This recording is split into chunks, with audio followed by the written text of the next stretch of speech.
स्वागत है आपका हमारे YouTube चैनल में।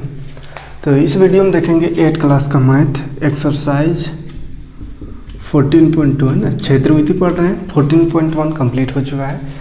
प्लेलिस्ट में एक लाइन से वीडियो डाला हुआ है, अब जा कर के देख सकते हैं ना। प्लेलिस्ट में जाइएगा, क्लास वाइज सारा वीडियो मिल जाएगा मैथ और साइंस। तो 14.2 में क्या पढ़ना है उसके बारे में थोड़ा सा जान लेते हैं। आज बेसिक इसका देखते हैं ना, क्वेश्चन आंसर देखेंगे अगले वीडियो में।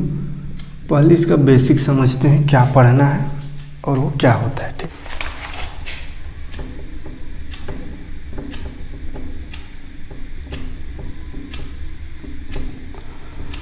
तो सबसे पहले देखते हैं समलंब चतुर्भुज है ना, जिसको क्या बोलते हैं, ट्रापीजियम।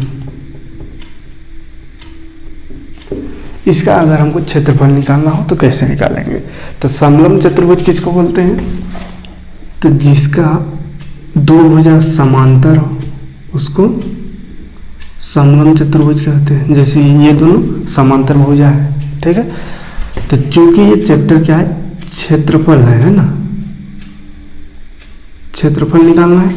तो समांतर बोलते क्या है, समलंब चतुर्भुज। समलंब चतुर्भुज का इसमें हमको क्षेत्रफल निकालना है, ठीक है। और सम चतुर्भुज का निकालना है और एक सामान्य चतुर्भुज। तो तीनों को एक एक करके देखते हैं। तीनों का बेसिक समझा लेते हैं, पहले फॉर्मूला कैसे उसका बनेगा, उसके बाद एक्सरसाइज स्टार्ट करेंगे।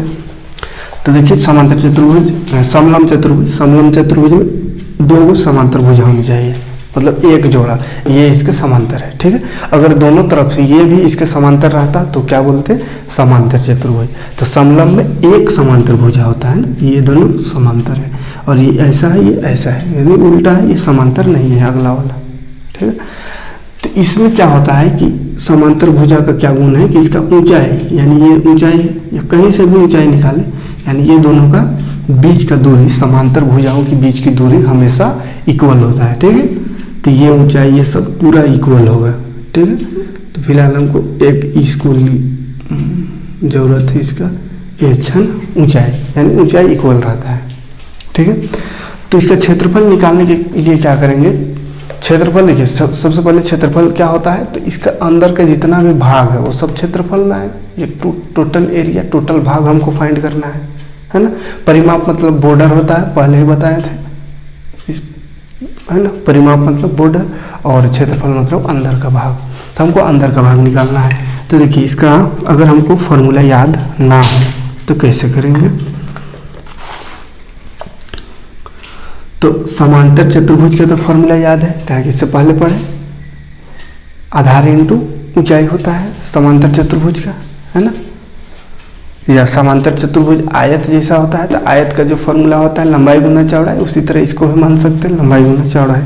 तो समांतर चतुर्भुज का फॉर्मूला हमको पता है, तो इसको समांतर चतुर्भुज में चेंज कर देंगे। कैसे, देखिए इसको दो भाग में बांट देंगे ऐसा, ये। तो ये देखिए ये दोनों भी समांतर भुजा हो गया, यानी ये बन गया समांतर चतुर्भुज। जैसे नाम लिख देते हैं, अगर ABCD, अगर नाम है ABCD समलंब का, तो इसमें से ABCD ये समलंब हुआ, इसमें से एक काट दिए, यहाँ से एक मिलाए थे उसको N मान लीजिए, इसको अगर O लिख देते हैं, चलिए। तो AOCD ये क्या है, समांतर चतुर्भुज है। तो समांतर चतुर्भुज का क्षेत्रफल निकाल सकते हैं, तो उसको निकालेंगे। उसके बाद OBC ये क्या है, त्रिभुज है। तो त्रिभुज का भी क्षेत्रफल का फॉर्मूला पता है, तो उसका क्षेत्रफल निकालेंगे। तो दोनों का क्षेत्रफल निकाल के अगर जोड़ देंगे तो निकल जाएगा पूरा टोटल क्षेत्रफल, यानी टोटल फिगर क्या है, समलंब का। तो समलंब का क्षेत्रफल निकल जाएगा, ठीक है। तो चलिए उसके लिए कुछ मान लेते हैं शुरू। इसको मान लेते हैं यहाँ से यहाँ तक A, ठीक है। और इसको मान लेते हैं यहाँ से यहाँ तक B, समलंब का ये पूरा A, ये B है और ये ऊंचाई H, ठीक है। तो अगर हमको AO पता करना हो तो AO क्या होगा, B के बराबर होगा, क्योंकि यहाँ से समांतर किए तो भले ही मेरा बराबर ना दिख रहा हो, लेकिन अगर स्केल से आप कीजिएगा तो ये बराबर होगा। क्योंकि समांतर चतुर्भुज का बोले थे क्या कि इसका सम्मुख भुजा, यानी इसके बराबर ये और इसके बराबर ये होता है, ठीक। यानी ये अगर B है तो ये भी क्या होगा, यहाँ से यहाँ तक B होगा, क्योंकि समांतर चतुर्भुज का भुजा है, सम्मुख भुजा है। और वो बराबर होता है। ठीक, अब अगर हमको त्रिभुज का आधार का जरूरत पड़ेगा तो आधार क्या है, ओ बी। तो ओ बी कैसे निकलेगा, देखिए टोटल ए है, यानी यहाँ से यहाँ तक ए है, जिसमें से यहाँ तक ओ तक बी है ये वाला, और ये पूरा ए है।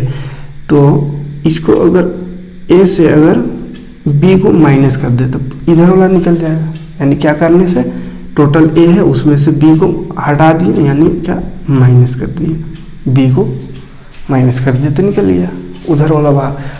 तो यहाँ पे क्या हो सकता है, ये वाला भाग, ये एन है तो ये ए माइनस बी, यानी टोटल ए है उसमें से बी को घटा देंगे तो ये भाग हमको पता चल जाएगा। तो चूंकि अभी नंबर तो दिया हुआ नहीं है तो कैसे घटाए, तो वही लिख दे रहे हैं अभी ए माइनस बी। ठीक है, चलिए यहाँ तक उम्मीद है क्लियर होगा। अब इसका क्षेत्रफल निकालते हैं।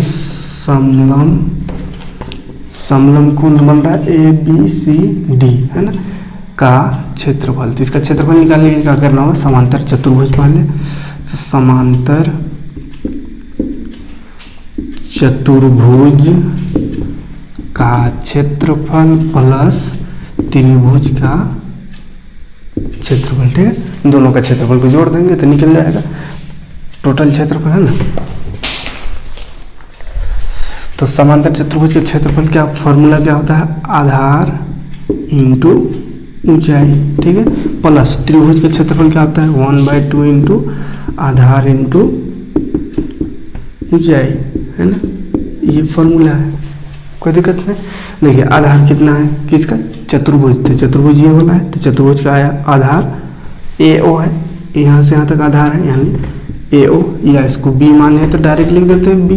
ठीक है, और ऊंचाई अब देखिए ऊंचाई कितना है, तो ऊंचाई ये ऊंचाई इसी को यहाँ से यहाँ तक का ऊंचाई, तो यहाँ से यहाँ तक ऊंचाई देखिए यहाँ पे लिखे थे एच, इसको मान्य है ना, तो ये भी एच ही होगा। यहाँ पे टोटल ऊंचाई जो होता है, कहीं पे भी ऊंचाई ले इसका, यानी दोनों का दूरी जो होता है बराबर होता है, यानी ऊंचाई क्या होगा, बराबर होगा। यानी यहाँ एच है तो यहाँ का भी दूरी क्या होगा, एच होगा, तो एच लिख देंगे ऊंचाई।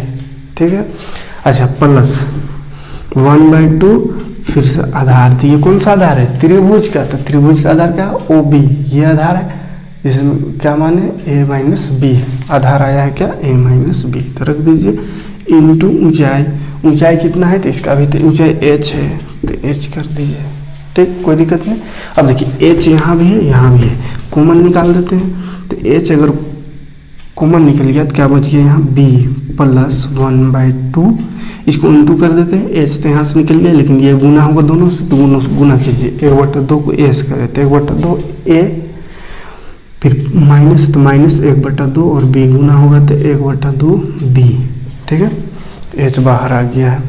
अब देखिए यहाँ पे बी है यहाँ भी बी है, तो यानी इसको जोड़ घटाव कर सकते हैं, तो कीजिए कितना होगा, एच इंटू एक बी में माइनस 1/2 बी, एक बी में आधा बी, 1/2 मतलब कि आधा बी हटाना है, तो आधा बी बचेगा, साधारण सा सिंपल समझ सकते हैं। तो देखिए इसको नहीं घटेगा किसी से, तो उतार लीजिए एक बार, 1/2 ए, ये तो नहीं घटेगा, लेकिन यहाँ एक बी में आधा बी घटाएंगे तो बचेगा आधा बी। नहीं समझ में, चलिए घटा के देख लेते हैं। एक में घटाना है क्या, 1/2, तो यहाँ कुछ नहीं, तो एक है फ्रैक्शन वाला, भिन्न वाला घटा हुआ है, तो क्या करते हैं क्रॉस मल्टीप्लाई, 2 1 2 माइनस 1 1 1/2 1 2, 2 में 1 घटेगा तो 1/2। ठीक है, और साथ में दोनों का बी है तो बी लगेगा है, तो यही आया 1/2 बी। ठीक, अब फिर से 1/2 दोनों में, तो कॉमन निकाल दिए, तो 1/2 निकाल दिए, एच तो निकल है, तो ए प्लस बी, यानी ये समलम चतुर्भुज का सूत्र बन गया। इस सूत्र का उपयोग करेंगे तो समलम चतुर्भुज का क्षेत्रफल निकल जाएगा। ठीक है, आया बात समझ में, तो ये फॉर्मूला बन गया किसका, समलम चतुर्भुज का क्षेत्रफल। तो इसको रट लीजिएगा, याद कर लीजिएगा, कैसा आया समझ में आया, इसका क्षेत्रफल और इसका क्षेत्रफल निकाल के जोड़ देंगे तो समलम निकल जाएगा। तो वैसे ही किए, और चूंकि अभी तो कुछ अंक नहीं दिया हुआ था, हमको एक सूत्र बनाना था जिसका उपयोग करके आगे भी इस तरह का जो रहे तो इसका शॉर्ट में हम बना सकते हैं। तो सूत्र बनाने के लिए ए बी या एच मान करके बढ़े आगे, तो निकल गया 1/2 इंटू एच इंटू ए प्लस बी। अच्छा, ये ए प्लस बी क्या है, 1/2 इंटू एच, एच मतलब क्या, ऊंचाई, 1/2 इंटू हाइट, इंटू ए प्लस बी। तो ए क्या है, तो ए देखिए ये वाला और ये बी ऊपर वाला, तो ये क्या है, समांतर भुजा है ना, दोनों क्या समांतर है। यानी इसको और अच्छा से लिखे तो क्या लिख सकते हैं, 1/2 गुना समांतर भुजाओं का योग है ना, यानी समांतर भुजाओं का योग, और फिर ऊंचाई भी है ना गुना में, तो इधर भी लिख सकते हैं ऊंचाई को, चाहे लास्ट में लिखिए इंटू ऊंचाई। ठीक है, तो ये फॉर्मूला बना। तो समलम चतुर्भुज का क्षेत्रफल क्या होता है, 1/2 गुना समांतर भुजाओं का योग गुना ऊंचाई।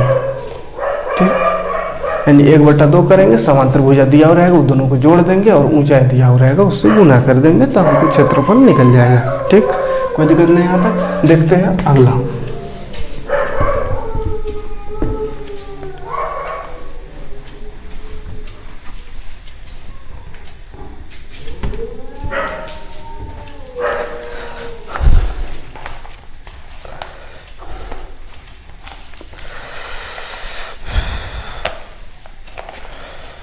अच्छा, अगला है सामान्य चतुर्भुज का क्षेत्रफल। सामान्य चतुर्भुज, सामान्य चतुर्भुज मतलब क्या है कि ना वो समलम रहेगा, ना समांतर चतुर्भुज रहेगा, ना सम चतुर्भुज रहेगा, वो सामान्य चतुर्भुज रहेगा, टेढ़ा मेढ़ा जैसे भी। तो उसका अगर हमको क्षेत्रफल निकालना हो तो कैसे निकालेंगे। जैसे एक चतुर्भुज लेते हैं ऐसा,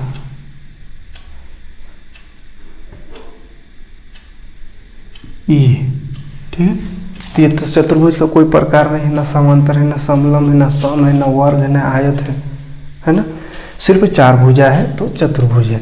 नाम लिख देते हैं ABCD।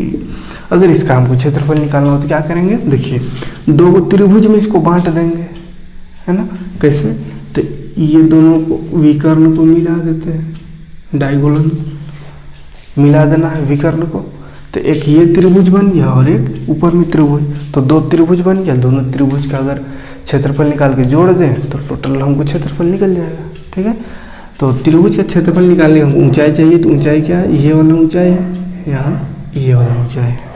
ठीक है, चलिए, तो अगर हम सामान्य चतुर्भुज इसका क्षेत्रफल यानी ABCD का क्षेत्रफल निकालना चाहें तो क्या करेंगे, त्रिभुज ACD का क्षेत्रफल निकालेंगे प्लस त्रिभुज ABC का क्षेत्रफल, यानी दोनों का क्षेत्रफल को जोड़ देंगे, 2 त्रिभुज वाला दोनों का क्षेत्रफल को। ठीक है, अब क्षेत्रफल का फॉर्मूला क्या होता है, 1/2 इंटू आधार इंटू ऊंचाई। देखिए, तो अगर ACD यानी ACD ये वाला त्रिभुज की बात करें तो 1/2 इंटू आधार होता है, तो आधार क्या हो जाएगा, AC आधार होगा, है ना, क्योंकि देखिए ये त्रिभुज ऐसा बन रहा है, ये ऊंचाई है, तो ऊंचाई जिस भुजा से बनता है वही उसका आधार होता है ना, आधार उसी को कहते हैं, आधार से ही ऊंचाई को मापा जाता है। तो ये अगर ऊंचाई है तो इसका आधार ये बन रहा है, तो आधार क्या हो गया, AC इंटू ऊंचाई भी होता है 1/2 इंटू हाफ इंटू ऊंचाई। तो ऊंचाई क्या है, ये वाला है, इसमें तो नाम ही नहीं लिखे, चलो नाम लिख देते हैं कुछ, O और N ही लिख देते हैं, चलिए हम। तो ऊंचाई कितना हो गया इसका, OD, ठीक है, प्लस त्रिभुज ABC, तो उसका भी फॉर्मूला हाफ इंटू आधार, आधार इसका भी क्या होगा, AC होगा आधार, तो AC हो गया इंटू ऊंचाई क्या है, ये वाला, तो BN या NB कुछ भी लिखिए। 1/2 AC 1/2 AC दोनों में कॉमन है, तो निकालिए कॉमन, 1/2 AC कॉमन निकल गया, तो अंदर क्या बचेगा, यहाँ OD प्लस यहाँ BN या NB भी बोल सकते हैं। ठीक, अब तो कुछ नहीं कर सकते हैं, क्या कर सकते हैं,